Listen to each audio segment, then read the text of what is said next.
ವಿರೋಧ ಪಕ್ಷದವರಿಗೆ ನಾಚಿಕೆ ಮಾನ ಮರ್ಯಾದೆ ಇಲ್ವಾ? ಸಿಎಂ ಸಿದ್ದರಾಮಯ್ಯನವರು ವೇದಿಕೆಯಲ್ಲಿ ಆಕ್ರೋಶ. ಮುಖ್ಯಮಂತ್ರಿ ಸಿದ್ದರಾಮಯ್ಯ ಅವರಿಂದ 513.72 ಕೋಟಿ ವೆಚ್ಚದ ಕಾಮಗಾರಿಗಳಿಗೆ ಚಾಲನೆ. 800 ಕೋಟಿ ಅಭಿವೃದ್ಧಿ ಒಡೆಯ ಶಾಸಕ ಡಿ ರವಿಶಂಕರ್. ಮಾನ ಮರ್ಯಾದೆ ಏನಾದ್ರು ಇದ್ರೆ ಅವ್ರಿಗೆ ನಾಚಿಕೆ ಆಗಲ್ವಾ? ಮಾನ ಮರ್ಯಾದೆ ಏನಾದ್ರು ಇದ್ರೆ.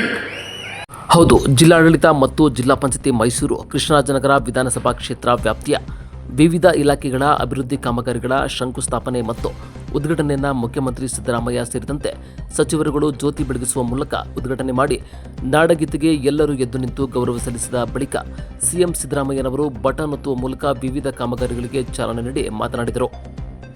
ನನಗೆ ಆತ್ಮೀಯವಾದ ಕ್ಷೇತ್ರ ಕೆಆರ್ ನಗರ. ನಾನು ಯಾವಾಗ ಬಂದು ಮತ ಕೊಡಬೇಕು ಅಂತ ಕೇಳಿದೆ, ಆವಾಗ ಜನ ಸ್ಪಂದಿಸಿದ್ದಾರೆ.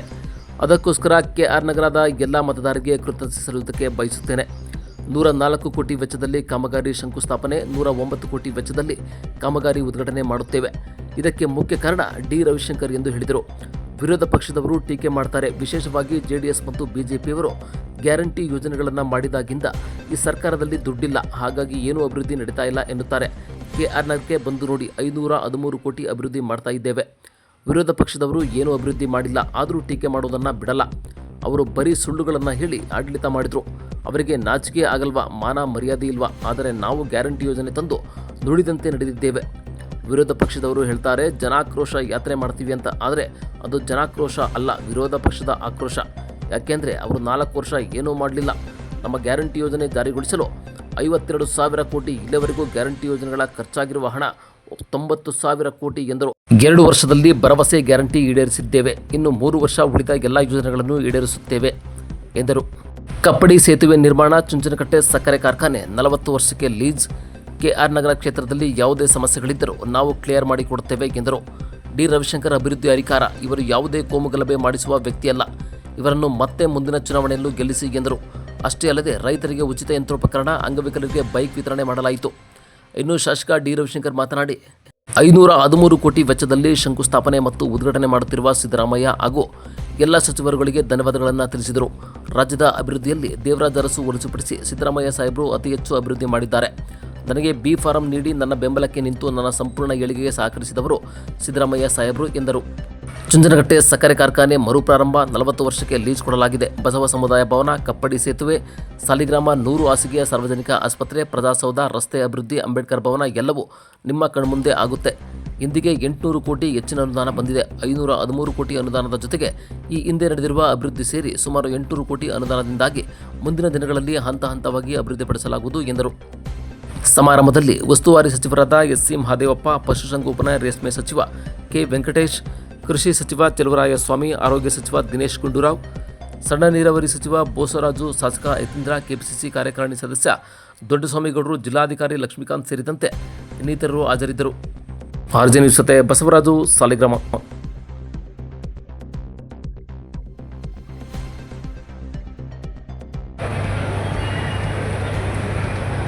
ನನಗೆ ಬಹಳ ವರ್ಷಗಳಿಂದ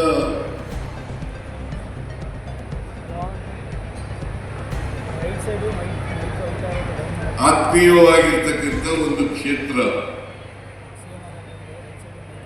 ನಾನು ಯಾವಾಗ ಬಂದು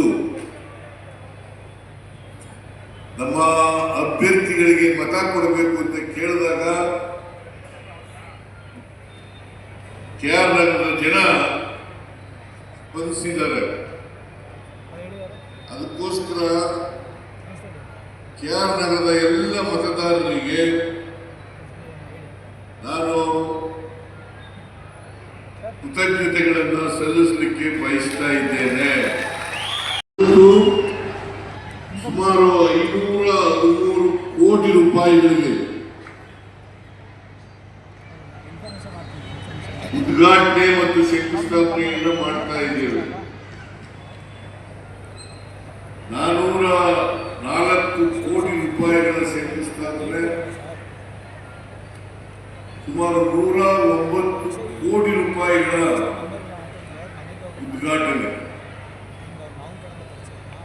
ಈ ಕಾರ್ಯಕ್ರಮಗಳನ್ನು ಕೇರಳ ವಿಧಾನಸಭಾ ಕ್ಷೇತ್ರದಲ್ಲಿ ಮಾಡ್ತಾ ಇದ್ದೀವಿ. ಶಂಕುಸ್ಥಾಪನೆ ಉದ್ಘಾಟನೆ ಆಗ್ಬೇಕಾದ್ರೆ ಅದಕ್ಕೆ ರವಿಶಂಕರ್ ಕಾರಣ ಅಂತಕ್ಕಂಥ ಮಾತುಗಳನ್ನು ಹೇಳಲಿಕ್ಕೆ ಬರ್ತಾ ಇದೆ. ರವಿಶಂಕರ್ ನನ್ನ ಹತ್ರ ಜಾಸ್ತಿ ಮಾತಾಡಲ್ಲ, ಆದ್ರೆ ಕೆಲಸ ಮಾಡಿಸ್ತಾರೆ. ಹಾಗಾಗಿ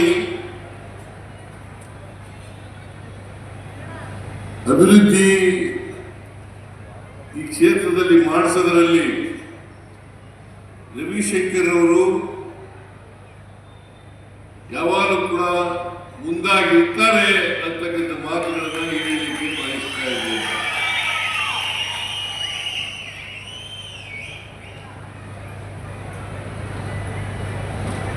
ಬೋಸರಾಜ್ ಅವರು ಸಣ್ಣ ನೀರಾವರಿ ಮಂತ್ರಿಗಳು ಸುಮಾರು 197 ಕೋಟಿ ರೂಪಾಯಿಗಳಿಗೆ ಶಂಕುಸ್ಥಾಪನೆ ಮತ್ತು ಉದ್ಘಾಟನೆಯನ್ನು ಒಂದೇ ಇಲಾಖೆಯಲ್ಲಿ ಮಾಡಿದ್ದಾರೆ. ಹಾಗೆಯೇ ದಿನೇಶ್ ಗುಂಡೂರಾವ್ ಅವರು ಕೂಡ ಮಕ್ಕಳು ಮತ್ತು ತಾಯಿ ಆಸ್ಪತ್ರೆ, ಸಾರ್ವಜನಿಕ ಸಾಲಿಗ್ರಾಮದಲ್ಲಿ ಸಾರ್ವಜನಿಕ ಆಸ್ಪತ್ರೆ, ಅದರ ಉದ್ಘಾಟನೆಯನ್ನು ಕೂಡ ಗುದ್ಲಿ ಪೂಜೆ ಶಂಕುಸ್ಥಾಪನೆಯನ್ನು ಕೂಡ ಮಾಡ್ತಾ ಇದ್ದೀವಿ. ನಾನು ರವಿಶಂಕರ್ಗೆ ಹೇಳಿದೆ, ಈಗ ಏನಪ್ಪಾ ಒಂದೇ ಸಾರಿ ಎಲ್ಲ ಮಾಡಿಸ್ತಾ ಇದೀಯ ಅಂತ. ನಾನು ಇಲ್ಲ ಸರ್, ನನಗೆ ಜನರಿಗೆ ಮಾತು ಕೊಟ್ಬಿಟ್ಟಿದ್ದೀನಿ, ನಾವು ಮಾಡಲೇಬೇಕು ಅಂತೀವಿ.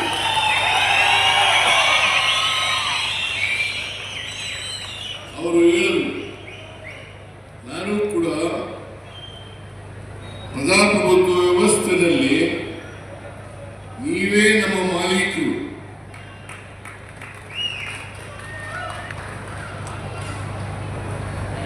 ಕ್ಷೇತ್ರದ ಅಭಿವೃದ್ಧಿ ಮಾಡತಕ್ಕಂಥದ್ದು, ಜನರ ಸಮಸ್ಯೆಗಳಿಗೆ ಪರಿಹಾರವನ್ನು ಕೊಡ್ತಕ್ಕಂಥದ್ದು ಸರ್ಕಾರದ ಮತ್ತು ಶಾಸಕರ ಕರ್ತವ್ಯ ಅಂತಕ್ಕಂಥ ಮಾತುಗಳನ್ನು ಹೇಳಲಿಕ್ಕೆ ಬಯಸ್ತಾ ಇದ್ದೇನೆ. ಬಹಳ ಜನ ಟೀಕೆ ಮಾಡ್ತಾರೆ. ಏನಂತ ಟೀಕೆ ಮಾಡ್ತಾರೆ ಅಂತಂದ್ರೆ, ಜೆಡಿಎಸ್ನವರು ಬಿಜೆಪಿಯವರು, ವಿಶೇಷವಾಗಿ ಬಿಜೆಪಿಯವರು ಜೆಡಿಎಸ್ನವರು ಇಬ್ರು ಟೀಕೆಯನ್ನು ಮಾಡ್ತಾರೆ. ಗ್ಯಾರಂಟಿ ಯೋಜನೆಗಳನ್ನ ಈ ಸರ್ಕಾರ ಮಾಡೋದ್ರಿಂದ ಅಭಿವೃದ್ಧಿ ಕಾರ್ಯಕ್ರಮಗಳಿಗೆ ಈ ಸರ್ಕಾರದಲ್ಲಿ ದುಡ್ಡಿಲ್ಲ, ಹಾಗಾಗಿ ಏನೋ ಅಭಿವೃದ್ಧಿ ನಡೀತಾ ಇಲ್ಲ. ನಾನು ಅವ್ರಿಗೆ ಹೇಳ್ತೇನೆ, KR ನಗರಕ್ಕೆ ಬಂದು ನೋಡಿ.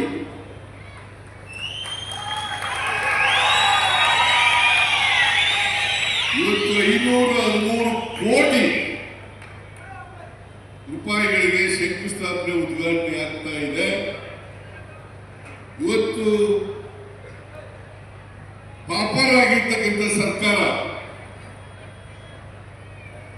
ಹಣಕಾಸಿನ ಅಭಿವೃದ್ಧಿ ಕಾರ್ಯಕ್ರಮಗಳನ್ನು ಮಾಡಲಿಕ್ಕೆ ಸಾಧ್ಯ ಆಗ್ತಾ ಇತ್ತ? ನೀವು ತಿಳ್ಕೋಬೇಕು, ಈ ಬಿಜೆಪಿಯವರು ಜೆಡಿಎಸ್ನವರು ಇದ್ದಾರಲ್ಲ, ಅವರು ಅಧಿಕಾರದಲ್ಲಿದ್ದಾಗ ಏನೂ ಮಾಡಲಿಲ್ಲ, ಅದರ ಟೀಕೆ ಮಾತ್ರ ಬಿಡೋದಿಲ್ಲ, ಸುಳ್ಳು ಮಾತ್ರ ಬಿಡೋದಿಲ್ಲ. ಅದಕ್ಕೆ ನೀವು ಮುಂದೆ ಹೇಳ್ತಾ ಇದ್ದೀನಿ, ಈಗ ಬಿಜೆಪಿಯವರು ಜೆಡಿಎಸ್ನವರು ಒಂದು ಬಹಳ ಕೆಟ್ಟದಾಗಿ ಚಾರ್ಜ್ ಶೀಟ್ ಅನ್ನು ಹಾಕಿದ್ದಾರೆ, ಚಾರ್ಜ್ ಶೀಟ್ ಅಂತ ಹೇಳಿದ್ದಾರೆ. It's A full of lies, ಬರೀ ಸುಳ್ಳುಗಳೇ ಸುಳ್ಳುಗಳೇ. ಈಗ ನೀವೆಲ್ಲ ನಿಮ್ಮ ಎದುರುಗಡೆ ಶಂಕುಸ್ಥಾಪನೆ ಉದ್ಘಾಟನೆ ಮಾಡಿದ್ದೀವಿ, ಇವೆಲ್ಲ ಸುಳ್ಳೇನ್ರಿ? ಅವ್ರಿಗೆ ನಾಚಿಕೆ ಆಗಲ್ವಾ? ಮಾನ ಮರ್ಯಾದೆ ಏನಾದ್ರು ಇದ್ರೆ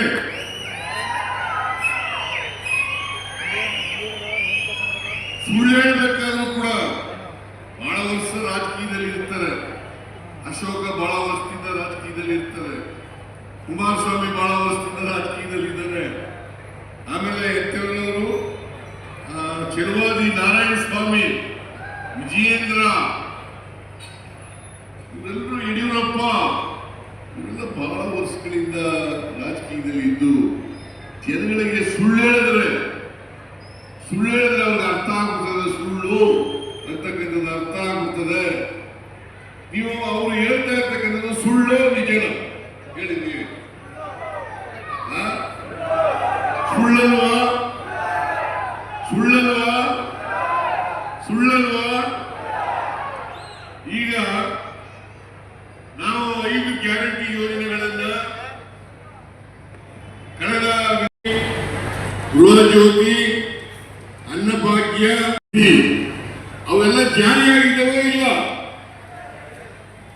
ನಾನು ಇಲ್ಲಿ ಹೆಣ್ಮಕ್ಳೆಲ್ಲ ಕೂತಿದ್ದಾರೆ, ನೀವೆಲ್ಲ ಫ್ರೀ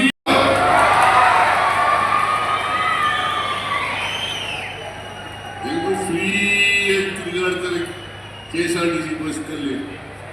ಇದನ್ನು ಸುಳ್ಳು ಅಂತ ಹೆಂಗೆ ಹೇಳ್ತಾರೆ? ಯಾವ ನಾಲ್ಗೆನಲ್ಲಿ ಹೇಳ್ತಾರೆ ಅವರು? ಕರ್ನಾಟಕದಲ್ಲಿ 7 ಕೋಟಿ ಜನರಿದ್ದಾರೆ. 7 ಕೋಟಿ ಜನರಲ್ಲೇ 3.5 ಕೋಟಿ ಮಹಿಳೆಯರಿದ್ದಾರೆ. ಆ 3.5 ಕೋಟಿ ಮಹಿಳೆಯರು ಕೂಡ ಯಾವುದೇ ಧರ್ಮ ಇಲ್ಲದೆ, ಯಾವುದೇ ಜಾತಿ ಇಲ್ಲದೆ ಫ್ರೀಯಾಗಿ ಬಸ್ನಲ್ಲಿ ತಿರುಗಾಡಬಹುದು. ಇದು ಹಿಂದೆ ಯಾರು ಮಾಡಿದ್ರ? ಬಿಜೆಪಿ ಸರ್ಕಾರ ಮಾಡಿತ್ತಾ? ಮಾಡಿರ್ಲಿಲ್ಲ. ಇವತ್ತು ಸುಮಾರು 500 ಕೋಟಿ ಮಹಿಳೆಯರು ಫ್ರೀಯಾಗಿ ಬಸ್ನಲ್ಲಿ ಓಡಾಡಿದ್ದಾರೆ. ಪ್ರತಿದಿನ ಸುಮಾರು 60ರಿಂದ 65 ಲಕ್ಷ ಜನ ಮಹಿಳೆಯರು ಇವತ್ತು ಬಸ್ನಲ್ಲಿ ಫ್ರೀಯಾಗಿ ಓಡಾಡ್ತಾ ಇದ್ದಾರೆ. ಅವ್ರ ನೆಂಟರು ಮನೆಗಳಿಗೆ ಹೋಗ್ಬೋದು, ಅವ್ರು ಕೆಲಸ ಮಾಡ್ತಕ್ಕಂಥ ಜಾಗಗಳಿಗೆ ಹೋಗ್ಬೋದು, ದೇವಸ್ಥಾನಗಳಿಗೆ ಹೋಗ್ಬೋದು, ಯಾತ್ರಾ ಸ್ಥಳಗಳಿಗೆ ಹೋಗ್ಬೋದು ಅಲ್ವಾ? ಯಾವುದೇ ಪತ್ರ ಬರೆದಿದ್ರು. ನಾನು ಈ ಶಕ್ತಿ ಯೋಜನೆ ಜಾರಿಯಾದ ಮೇಲೆ ಪತ್ರ ಬರೆದಿದ್ರು. ಏನಂತ ಬರೆದಿದ್ರು ಅಂತಂದ್ರೆ, ಸಿದ್ದರಾಮಯ್ಯನವರೇ, ನಿಮ್ಮ ಸರ್ಕಾರ ಬಂದು ದೇವಸ್ಥಾನದ ಆದಾಯ ಜಾಸ್ತಿ ಆಗಿದೆ. ಇದನ್ನ ವೀರೇಂದ್ರ ಹೆಗ್ಗಡೆಯವರು ಬಂದಿದ್ದಂಥದ್ದು. ಆಮೇಲೆ ಇದನ್ನು ಯಾವಾಗ ಜಾರಿ ಮಾಡಿದ್ರು? ನಾವು ಹೊಸಪೇಟೆಯಲ್ಲಿ 2 ವರ್ಷ ತುಂಬಿದಂತ ಕಾರ್ಯಕ್ರಮವನ್ನು ಹಮ್ಮಿಕೊಂಡಿದ್ದರು. ಸುಮಾರು 3ರಿಂದ 4 ಲಕ್ಷ ಜನ ಬಂದಿದ್ರು. 3ರಿಂದ 4 ಲಕ್ಷ ಜನ ಬಂದಿದ್ರು. ಹೊಸದು ಸರ್ಕಾರಿ ಕಾರ್ಯಕ್ರಮ, ಅಷ್ಟೊಂದು ದೊಡ್ಡ ಕಾರ್ಯಕ್ರಮ ಯಾವಾಗಲೂ ಕೂಡ ನಡೆದಿರಲಿಲ್ಲ.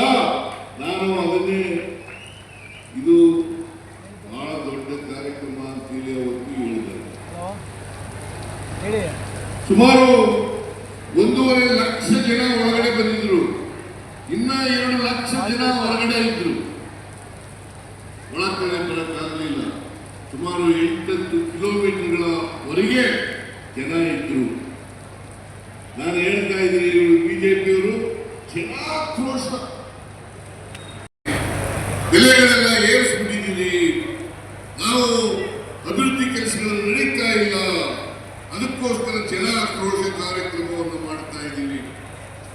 ಯಾಕಂತಂದ್ರೆ ಅವರು 4 ವರ್ಷ ಏನು ಮಾಡಲಿಲ್ಲ. ನಾವು ಮೇ 20ನೇ ತಾರೀಕು ಅಧಿಕಾರಕ್ಕೆ ಬಂದು ಜೂನ್ 11ನೇ ತಾರೀಕಿಗೆ ಶಕ್ತಿ ಯೋಜನೆಯನ್ನು ಜಾರಿಗೆ ಕೊಟ್ಟು, ಜೂನ್ 11ನೇ ತಾರೀಕಿಗೆ ಶಕ್ತಿ ಯೋಜನೆಯನ್ನು ಜಾರಿಗೆ ಕೊಟ್ಟು, ಅದಲ್ಲದೆ ಜುಲೈ ತಿಂಗಳಲ್ಲಿ ಅನ್ನಭಾಗ್ಯ ಕಾರ್ಯಕ್ರಮ, ಗೃಹ ಜ್ಯೋತಿ ಕಾರ್ಯಕ್ರಮಗಳನ್ನು ಜಾರಿಗೆ ಕೊಟ್ಟು, ಆಗಸ್ಟ್ ತಿಂಗಳಲ್ಲಿ ಮೈಸೂರಿನಲ್ಲಿ ಕಾರ್ಯಕ್ರಮ ಮಾಡಿದವರು. ರಾಹುಲ್ ಗಾಂಧಿ ಅವರು, ಖರ್ಗೆಯವರು, ಡಿ ಕೆ ಶಿವಕುಮಾರ್ ಅವರು, ನಾನು ಎಲ್ಲ ಇದ್ದು, ಲಕ್ಷ್ಮೀ ಹೆಬ್ಬಾಳ್ಕರ್ ಮತ್ತೆ ನಮ್ಮ ಎಲ್ಲ ಮಿನಿಸ್ಟ್ರಿಗಳು ಕೂಡ ಇದ್ರು. ಅವತ್ತು ಆಗಸ್ಟ್ 2023 ಆಗ ಆ ಕಾರ್ಯಕ್ರಮವನ್ನು ಜಾರಿಗೆ ಕೊಟ್ಟು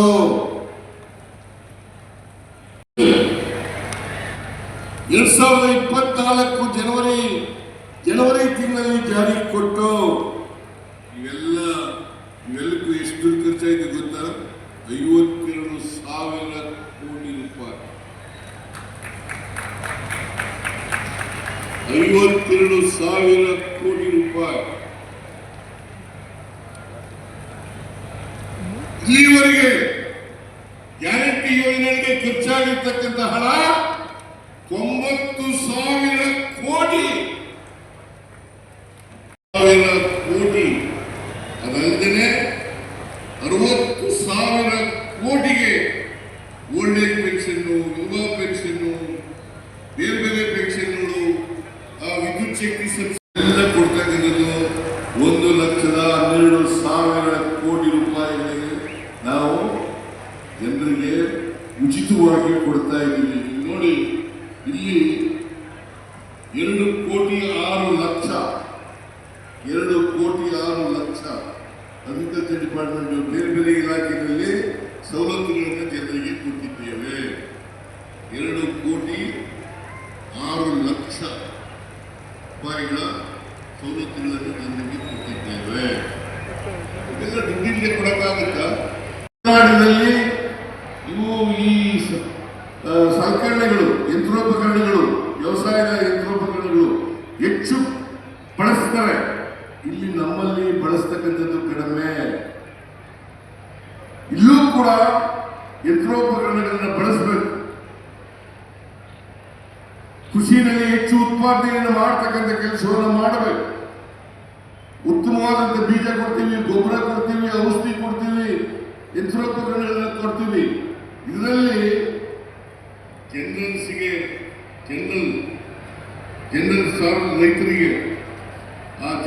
ರೈತರಿಗೆ 50% ಸಬ್ಸಿಡಿ ಕೊಡ್ತಾ ಇದ್ದೀವಿ. ಉಪಯೋಗಿಸಿರ್ತಕ್ಕಂಥ ಕೆಲಸವನ್ನ ಮಾಡಬೇಕು ಅಂತಕ್ಕಂಥ ಮಾತುಗಳನ್ನ ಈ ಸಂದರ್ಭದಲ್ಲಿ ಹೇಳಲಿಕ್ಕೆ ಬಯಸ್ತಾ ಇದ್ದೇನೆ. ಅದರಿಂದ ಜನ ಆಕ್ರೋಶ ಇರ್ತಕ್ಕಂಥದ್ದು ರಾಜಕೀಯವಾಗಿ ನಿಮಗೆ ಆಕ್ರೋಶ ಇದ್ದಿದ್ರೆ ಇಷ್ಟೊಂದು ದೊಡ್ಡ ಪ್ರಮಾಣದಲ್ಲಿ KR ನಗರದಲ್ಲಿ ಈ ಕಾರ್ಯಕ್ರಮಕ್ಕೆ ಬರ್ತಾ ಇರಲಿಲ್ಲ.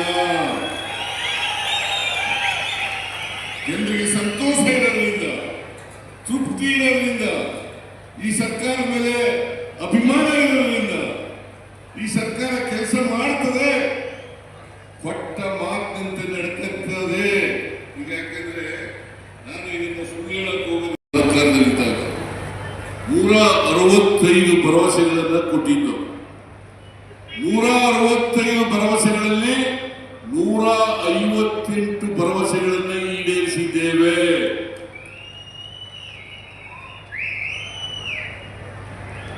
ನಾವು ಮ್ಯಾನಿಫೆಸ್ಟೋನಲ್ಲಿ ಏನ್ ಭರವಸೆಗಳು ಕೊಟ್ಟಿದ್ದು ಅದಲ್ದೇನೆ, ಅವುಗಳಲ್ದೇನೆ 30 ಕಾರ್ಯಕ್ರಮಗಳನ್ನ ಅಡಿಷನಲ್ ಆಗಿ ಕೊಟ್ಟಿದ್ದೇವೆ.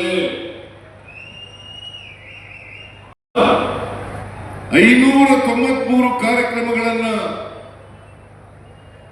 ಈ ವಿಧಾನಸಭಾ ಚುನಾವಣೆಗಿಂತ ಮುಂಚಿತವಾಗಿ ಕೊಟ್ಟಿದ್ದು. ಈಗಾಗಲೇ 2 ವರ್ಷ ತುಂಬಿದೆ. 2 ವರ್ಷದಲ್ಲಿ 242 ಭರವಸೆಗಳನ್ನು ಈಡೇರಿಸಿದ್ದೇವೆ. ಇದು ಉಳಿದ 3 ವರ್ಷದ ಅವಧಿ ಇದೆ ನಮಗೆ. ಈ 3 ವರ್ಷದಲ್ಲಿ ಉಳಿದ ಎಲ್ಲ ಭರವಸೆಗಳನ್ನು ಕೂಡ ಈಡೇರಿಸ್ತೇವೆ. ಆ ವಿಶ್ವಾಸ ನಮಗಿದೆ ಅಂತಕ್ಕಂಥ ಮಾತುಗಳನ್ನು ಹೇಳಲಿಕ್ಕೆ ಬಯಸ್ತಾ ಇದ್ದೇನೆ. ಬಿಜೆಪಿಯವರು ಏನು ಮಾಡಲಿಲ್ಲ. ಲೂಟಿ ಹೊಡೆದವರು ಅವರು ಅಧಿಕಾರದಲ್ಲಿದ್ದಾಗ 2,70,000 ಕೋಟಿ 2,70,000 ಕೋಟಿ ರೂಪಾಯಿಗಳಿಗೆ ಹಣ ಇಲ್ದೇನೆ, ದುಡ್ಡು ಇಲ್ದೇನೆ ಮಂಜೂರಾತಿ ಕೊಟ್ಟುಬಿಟ್ರು. 2,70,000 ಕೋಟಿಗೆ ಮಂಜೂರಾತಿ ಇಲ್ಲದೆ ಹಣ ಕಾರ್ಯಕ್ರಮಗಳನ್ನ ಪ್ರಾರಂಭ ಮಾಡಿದ್ರು. ಯಾಕೆ ಗೊತ್ತಾ? ದುಡ್ಡು ಹೊಡಿಲಿಕ್ಕೋಸ್ಕರ.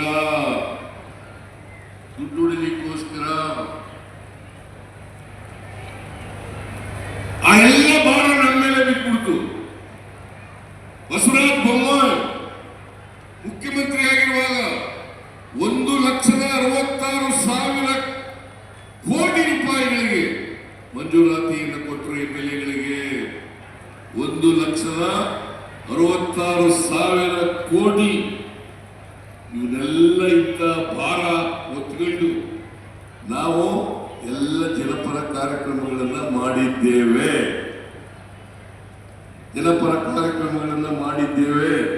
ಇನ್ನೂ ಕೂಡ ಮಾಡ್ತೇವೆ. ರವಿಶಂಕರ್ ಇನ್ನು 3 ವರ್ಷ, ಈ ಅವಧಿನಲ್ಲಿ 3 ವರ್ಷ MLA ಆಗಿರ್ತಾರೆ. 3 ವರ್ಷ MLA ಆಗಿರ್ತಾರೆ. ನಿಮ್ಮ ಆಶೀರ್ವಾದದಿಂದ ಅವರು ಗೆದ್ದು ಬಂದಿದ್ರು. ನಗರದಲ್ಲೆಲ್ಲ ಹಾಳು ಮಾಡಿದ್ರು.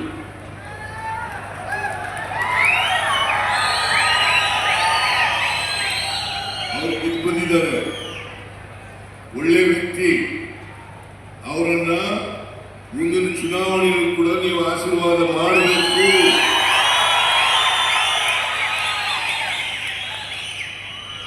ಕೆಲಸಗಾರ ಪ್ರಾಮಾಣಿಕವಾಗಿ ಪ್ರಯತ್ನ ಮಾಡ್ತಾರೆ ಕೆಲಸ ಮಾಡಲಿಕ್ಕೆ. ಇವತ್ತು ಬರೀ ಕೋಸ್ರಾದ ಸಣ್ಣ ನೀರಾವರಿ 1,197 ಕೋಟಿ, 197 ಕೋಟಿ ಬಹಳ ವರ್ಷಗಳಿಂದ ನೆನಪಿದೆ.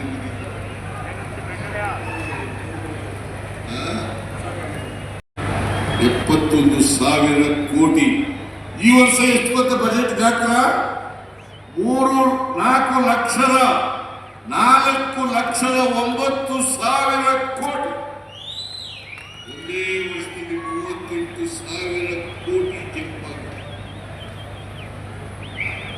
ದಿವಾಳಿ ಆಗಿರೋ ಸರ್ಕಾರದಲ್ಲಿ ಮಾಡಕ್ ಸಾಧ್ಯನಾ? ಪಾಪರ್ ಆಗಿರೋ ಸರ್ಕಾರದಲ್ಲಿ ಮಾಡಕ್ ಸಾಧ್ಯನಾ? ಇದೆಲ್ಲ ನಾವು ಹಿಂಗೆಲ್ಲ ಹೇಳ್ತಾ ಕೂತಿದ್ರೆ, ನಾವು ಮಾಡಿರ್ತಕ್ಕಂಥ ಸಾಧನೆಗಳನ್ನ ಹೇಳ್ತಾ ಕೂತಿದ್ರೆ 1-2 ದಿನ ಬೇಕಾಗ್ತದೆ. ಆದ್ರಿಂದ ನಾನು ಎಲ್ಲರೂ ಹೇಳಕ್ ಹೋಗಲ್ಲ. ನೀವೆಲ್ಲರೂ ಕೂಡ ಕಳೆದ ಚುನಾವಣೆಯಲ್ಲಿ ರವಿಶಂಕರ್ ಅವರಿಗೆ ಆಶೀರ್ವಾದ ಮಾಡಿದ್ದೀರಿ.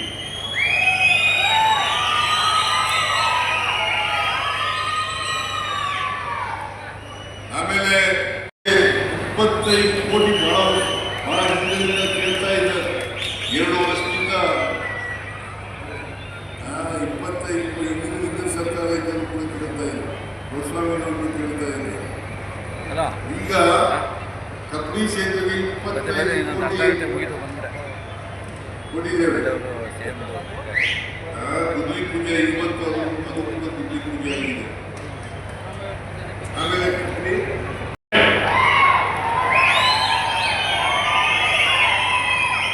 40 ವರ್ಷಕ್ಕೆ ಅವಧಿಗೆ ಲೀಸ್ ಕೊಟ್ಟಿದ್ದೀವಿ.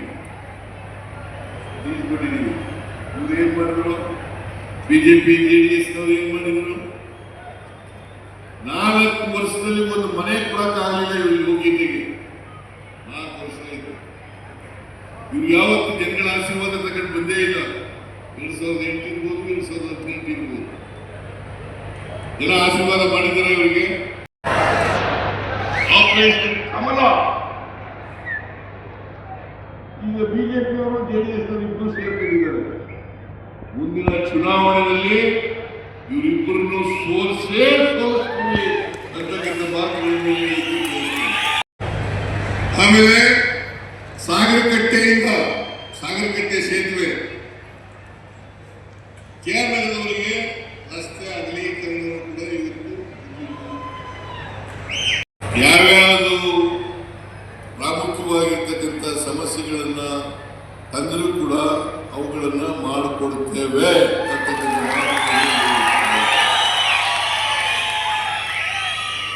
ಆಮೇಲೆ ರವಿಶಂಕರ್ ಯಾವತ್ತು ಯಾವತ್ತೂ ಕೂಡ ಕೋಮು ಗಲಭೆಗಳನ್ನ ಮಾಡಿಸ್ತಕ್ಕಂಥ ವ್ಯಕ್ತಿಯಲ್ಲ.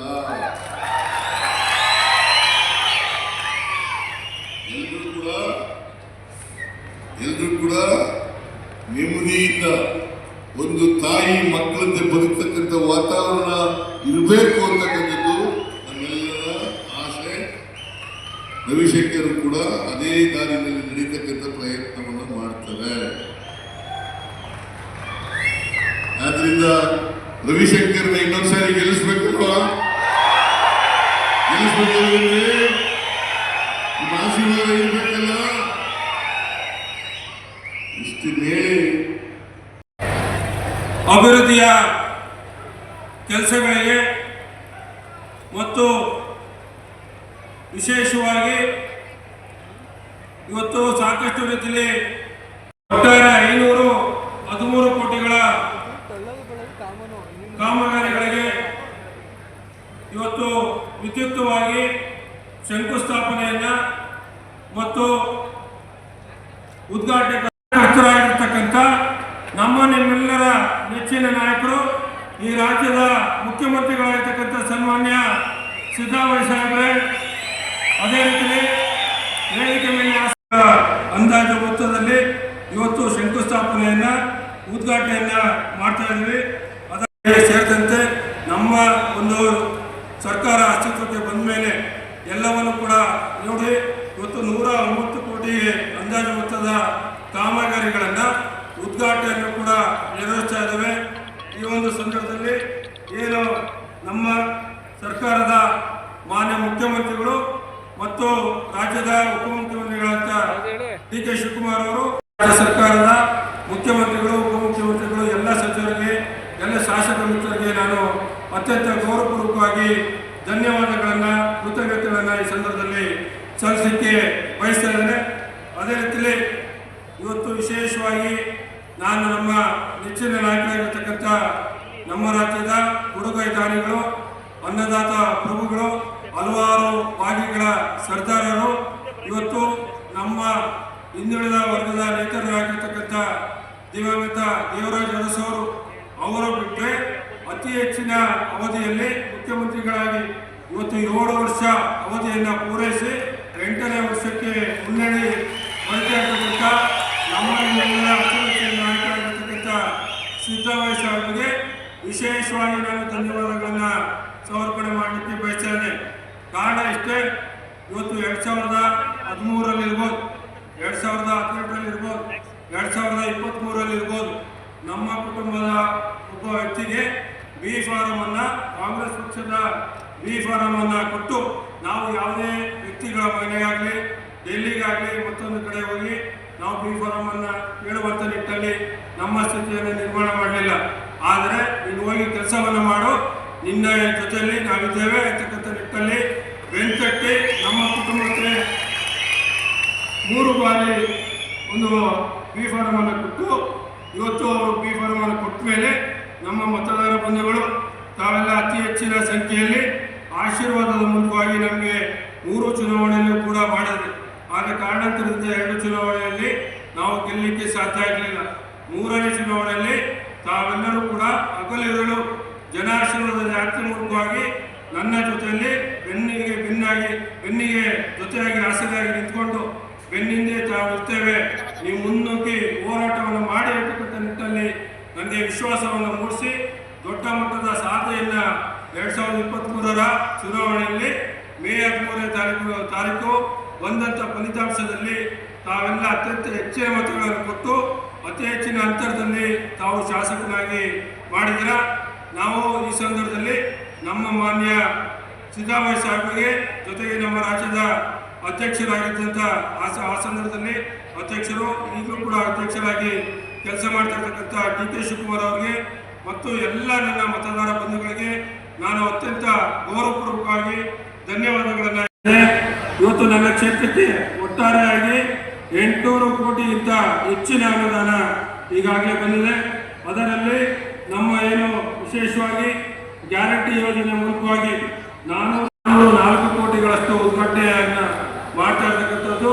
ಅದರ ಜೊತೆಗೆ ಇನ್ನು ಮುಂದೆ ಏನು ನಮ್ಮ ಹೊಸ ಯೋಜನೆಗಳನ್ನ ಈಗಾಗಲೇ ಇವತ್ತು ಸಾಕಷ್ಟು ಕಾಮಗಾರಿಗಳಿವೆ.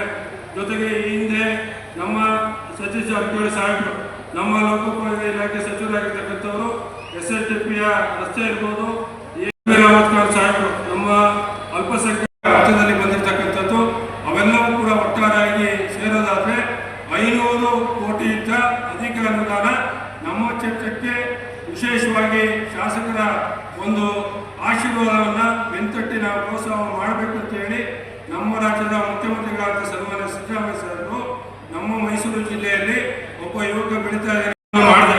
ಏನು ನಮ್ಮ ಕಾರ್ಖಾನೆಯನ್ನ ನಿರಾಣಿ ಶುಗರ್ಸ್ ಅವರಿಗೆ ಅಗ್ರಿಮೆಂಟ್ ಆಗಿಲ್ಲ, ಅಗ್ರಿಮೆಂಟ್ ಅನ್ನ ರಿಜಿಸ್ಟರ್ ಮಾಡಿಸ್ಬೇಕು, ಅಗ್ರಿಮೆಂಟ್ ಅನ್ನ ನೋಂದಣಿ ಮಾಡಿಸ್ಬೇಕು ಅಂತ ಹೇಳಿ ಅದಕ್ಕೆ ನಮ್ಮ ಸಕ್ಕರೆ ಸಚಿವರಾಗಿರ್ತಕ್ಕಂಥ ಶಿವಾನಂದ ಪಾಟೀಲ್ ಸಾಹೇಬರು ಕೂಡ ಬಹಳಷ್ಟು ರೀತಿಯಲ್ಲಿ ಸಹಕಾರವನ್ನು ಕೊಟ್ಟರು. ಅವರ ಸಹಕಾರದಿಂದ, ನಮ್ಮ ಮುಖ್ಯಮಂತ್ರಿಗಳ ಸಹಕಾರದಿಂದ ಇವತ್ತು ಶ್ರೀರಾಮ ಸಕ್ಕರೆ ಕಾರ್ಖಾನೆ ನಮ್ಮ ನಿರಾಣಿ ಶುಗರ್ಸ್ ಅವರಿಗೆ 40 ವರ್ಷಗಳ ಕಾಲ ನಾನು ನಮ್ಮ ಚಂದ್ರಕಟ್ಟೆ ಭಾಗದ ರೈತರಿಗೆ ವಿಶೇಷವಾಗಿ ಹೇಳೋದು, ಯಾವುದೇ ರೀತಿಯಲ್ಲಿ ಆತಂಕ ಪಡಬೇಕಾಗಿಲ್ಲ. ನಮ್ಮ ಸಕ್ಕರೆ ಕಾರ್ಖಾನೆಯ ಕಾರ್ಮಿಕರು ಕೂಡ ಹೇಳೋದಿಷ್ಟೇ, ಯಾವುದೇ ಕಾರಣದಲ್ಲೂ ಆತಂಕ ಪಡಬೇಕಾಗಿಲ್ಲ. 40 ವರ್ಷಗಳ ಗುತ್ತಿಗೆಯನ್ನ ಕರಾರಿನ ಮೂಲಕವಾಗಿ ಅಗ್ರಿಮೆಂಟ್ ಅನ್ನ ರಿಜಿಸ್ಟರ್ ಮಾಡಿಸಿದ್ದೇವೆ. ನಾನು ಈ ಸಂದರ್ಭದಲ್ಲಿ ಧನ್ಯವಾದಗಳನ್ನ ಸಮರ್ಪಣೆ ಮಾಡಲಿಕ್ಕೆ ಬಯಸ್ತಾ ಇದ್ದೇನೆ. ಅದೇ ರೀತಿಯಲ್ಲಿ ಬಸವಭವನದ ಬಹಳಷ್ಟು ವರ್ಷಗಳ ಕನಸು ಅವರು ಬಸವಭವನವನ್ನು ನಿರ್ಮಾಣ ಮಾಡಬೇಕಂತೇಳಿ ನಮ್ಮ ಆದಿಶಕ್ತಿ ತೋಪಮ್ಮ ತಾಯಿಯ ದೇವಸ್ಥಾನದಲ್ಲಿ ಭಕ್ತರಲ್ಲಿರ್ತಕ್ಕಂಥ ಜಾಗಕ್ಕೆ ಅದನ್ನು ಬಸವಭವನ ಕಟ್ಟಬೇಕಂತೇಳಿ ಕೇಳ್ಕೊಂಡಿದ್ರು. ಅದಕ್ಕೆ ಏನು ಕಳೆದ ಅವಧಿಯಲ್ಲಿ ಅದು ಮಂಜೂರು ಮಾಡಬೇಕಂತೇಳಿ ಆಗಿತ್ತು. ಅದಾದಮೇಲೆ ನಮ್ಮ ಸರ್ಕಾರ ಬಂದ ಮೇಲೆ ಅವೆಲ್ಲವನ್ನು ಕೂಡ ಹಿಂಪಡೆದ ಮೇಲೆ ನಾವು ನನ್ನ ಒಂದು ಮನವಿಯನ್ನು ಮಾನ್ಯ ಮುಖ್ಯಮಂತ್ರಿಗಳಿಗೆ ಸಲ್ಲಿಸಿದ್ದೇನೆ. ಮುಖ್ಯಮಂತ್ರಿಗಳು ಆ ಮನವಿಗೆ ಸ್ಪಂದಿಸಿ ಆ ಮಂಜೂರಾತಿಯನ್ನು ಮಾಡಬೇಕು. ಅದಕ್ಕೆ ಬೇಕಾದ ರೀತಿಯಲ್ಲಿ ದಾಖಲೆಗಳನ್ನು ಎಲ್ಲವನ್ನು ಕೂಡ ಮುಂದಿನ ಒಂದು ಸಭೆಗೆ ತಾವು ತರಬೇಕಂತೇಳಿ ಈಗಾಗಲೇ ಸರ್ಕಾರದ ಮುಖ್ಯ ಕಾರ್ಯದರ್ಶಿಗಳಿಗೆ ಸೂಚನೆಯನ್ನು ಕೊಟ್ಟಿದ್ದಾರೆ. ಆ ನಿಟ್ಟಿನಲ್ಲಿ ಸಾಹೇಬರಿಗೆ ಮನವಿಯನ್ನು ಮಾಡಿ ಅವರನ್ನು ಕರ್ಕೊಂಡ್ಬಂದು ಆ ಒಂದು ಅಂಬೇಡ್ಕರ್ ಸಮುದಾಯ ಭವನವನ್ನು ಮರುಚಾಲನೆಯನ್ನು ಕೊಟ್ಟಿದ್ದೆ. ಅದು ಕೂಡ ತಮಗೆಲ್ಲ ಗೊತ್ತಿರತಕ್ಕಂಥ ವಿಚಾರ. ಆ ನಿಟ್ಟಿನಲ್ಲಿ ನಾನು ಈ ಸಂದರ್ಭದಲ್ಲಿ ಕೋಟಿಗಳ ಅಂದಾಜು ವೆಚ್ಚ ಇನ್ನೇನು ಪೂರ್ಣ ಆಗಬೇಕಾದ್ರೆ ಮುಂದಿನ ದಿನಗಳಲ್ಲಿ 4.5 ಕೋಟಿ ಅನುದಾನ ಬೇಕಾಗಿದೆ. ಆ ನಿಟ್ಟಿನಲ್ಲಿ ನಿಮಗೆ ಹಲವಾರು ಬಾರಿ ಮನವಿಯನ್ನು ಕೊಟ್ಟಿದ್ದೇನೆ. ನೀವು ಕೂಡ ಈಗಾಗಲೇ 3 ಕೋಟಿ ಅನುದಾನವನ್ನು ಕೊಡ್ತೇನೆ ಅಂತಕ್ಕಂಥ ನಿಟ್ಟಿನಲ್ಲಿ ಭರವಸೆಯನ್ನು ಕೊಟ್ಟಿದ್ದೀರಾ. ಆ ನಿಟ್ಟಿನಲ್ಲಿ ಈ ಸಂದರ್ಭದಲ್ಲಿ ನಾನು ಎಲ್ಲರ ಸಮ್ಮುಖದಲ್ಲಿ ನಿಮಗೆ ವಿನಂತಿಯನ್ನು ಮಾಡಿಕೊಳ್ಳೋದು, ಆದಷ್ಟು ಬೇಗ ಅನುದಾನವನ್ನು ಕೊಡಬೇಕು. ಆ ಸಮುದಾಯ ಭವನವನ್ನು ಉದ್ಘಾಟನೆ ಮಾಡುವಂಥ ನಿಟ್ಟಿನಲ್ಲಿ ಆಗಬೇಕು. ಅದನ್ನು ಮಾನ್ಯ ನಮ್ಮ ರಾಜ್ಯದ ಹೆಮ್ಮೆಯ ಪುತ್ರರು AICCಯ ಅಧ್ಯಕ್ಷರಾಗಿರ್ತಕ್ಕಂಥ ಮಲ್ಲಿಕಾರ್ಜುನ ಖರ್ಗೆ ಅವರ ನೇತೃತ್ವದಲ್ಲಿ ಅಂಬೇಡ್ಕರ್ ಭವನವನ್ನು ಕೂಡ ಉದ್ಘಾಟನೆ ಮಾಡಿ ಜೊತೆಗೆ ಅಂಬೇಡ್ಕರ್ ಪುತ್ಥಳಿಯನ್ನು ಕೂಡ ಮಾಡಿಕೊಡ್ತೇನೆ ಅಂತಕ್ಕಂಥ ನಿಟ್ಟಿನಲ್ಲಿ ನಾನು ಈಗಾಗಲೇ ಎಲ್ಲರಿಗೂ ಕೂಡ ಭರವಸೆಯನ್ನು ಕೊಟ್ಟಿದ್ದೇನೆ. ಮುಂದಿನ ಅಂಬೇಡ್ಕರ್ ಏನು ನಮ್ಮ ಜಯಂತಿಯ ಒಳಗಾಗಿ ಅಂಬೇಡ್ಕರ್ ಪುತ್ಥಳಿಯನ್ನು ಬದಲಾವಣೆಯನ್ನು ಮಾಡ್ತೇನೆ. ಅದರ ಜೊತೆಯಲ್ಲಿ ಈ ಒಂದು ಕಾರ್ಯಕ್ರಮವನ್ನು ಕೂಡ ಮಾಡ್ತೇನೆ. ಅದನ್ನು ಮಾಡಿಕೊಡ್ಬೇಕಂತೇಳಿ ವಿಶೇಷವಾಗಿ ನಾನು SC ಮಾದತ್ತ ಸಾಹೇಬರಿಗೆ ಈ ಮಂಜೂರಾತಿಯನ್ನು ಮಾಡಿಸುವಂಥ ನಿಟ್ಟಿನಲ್ಲಿ ಅವತ್ತು ಕ್ರಮವನ್ನು ತೆಗೆದುಕೊಂಡಿದ್ದೆ.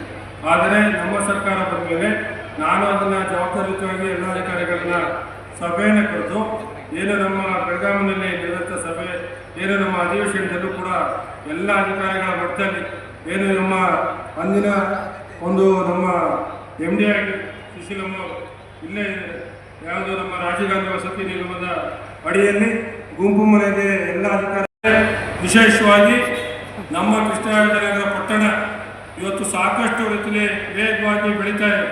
ಆ ನಿಟ್ಟಿನಲ್ಲಿ ಈಗಾಗಲೇ ಹಲವಾರು ಬಾರಿ ನಾನು ಮನವಿಯನ್ನು ನಮ್ಮ ಮಾನ್ಯ ಮುಖ್ಯಮಂತ್ರಿಗಳಿಗೆ ಸಲ್ಲಿಸಿದ್ದೇನೆ. SSC ಗ್ರಾಂಟಿನ ಅಡಿಯಲ್ಲಿ ಅನುದಾನವನ್ನು ಕೊಡಬೇಕು ಅಂತಕ್ಕಂಥ ನಿಟ್ಟಿನಲ್ಲಿ ನಮ್ಮ ಪಟ್ಟಣವನ್ನು ಮುಂದಿನ ದಿನಗಳಲ್ಲಿ ಅಭಿವೃದ್ಧಿಯನ್ನು ಮಾಡಬೇಕಾದ್ರೆ, ರಸ್ತೆಗಳ ಅಭಿವೃದ್ಧಿ ಮಾಡಬೇಕಾದ್ರೆ SSCಯ ಗ್ರಾಂಟಿನ ಅಡಿಯಲ್ಲಿ 30 ಕೋಟಿ ಅನುದಾನ ಕೊಡಬೇಕಂತೇಳಿ ನಾನು ಈ ಸಂದರ್ಭದಲ್ಲಿ ವಿಶೇಷವಾಗಿ ಮಾನ್ಯ ಮುಖ್ಯಮಂತ್ರಿಗಳಿಗೆ ಮತ್ತು ನಮ್ಮ ನಗರಾಭಿವೃದ್ಧಿ ಸಚಿವರಿಗೆ ವಿಶೇಷವಾಗಿ ನಾನು ಮನವಿಯನ್ನು ಸಲ್ಲಿಸ್ತಾ